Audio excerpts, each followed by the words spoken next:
যে শাহ আমানত আন্তর্জাতিক বিমানবন্দরে যে কার্গো ছেড়ে রয়েছে সেখান থেকে তাদের লাশগুলো নিয়ে যাওয়া হচ্ছে। আমরা সেটি একটু দেখানোর চেষ্টা করি।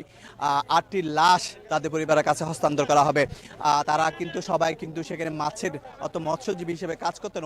ওমানের গত 8 অক্টোবর যে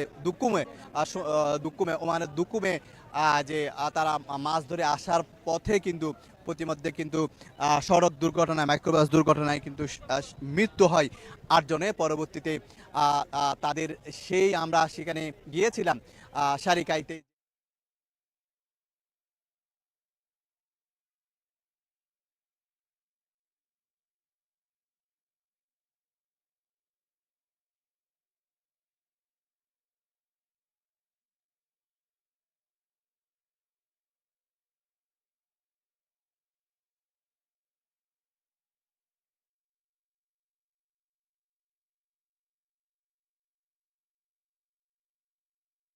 মুহূর্তে ওসমানী আন্তর্জাতিক বিমানবন্দর থেকে আবারও আপনাদের সংযুক্ত হলাম আপনাদের মাঝে।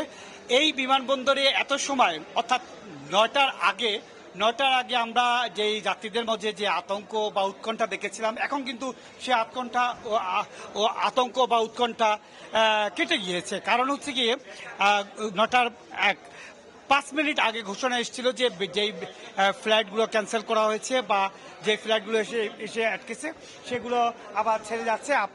এখানে আমরা যাত্রীদের দেখতে পাচ্ছি। আপনারা জানেন যে এখানে অনেকগুলো প্রায় 7টা ফ্লাইট ক্যান্সেল করা হয়েছে এবং তারপরে এখন আবার চালু হয়েছে। তখন আপনাদের মনে ভিতরে কেমন ছিল? অনেক বয়স ছিল। সালাম আলাইকুম। অনেক বয়স ছিল, কারণ আমরা বের হয়েছি, আমার ফ্লাইট কিন্তু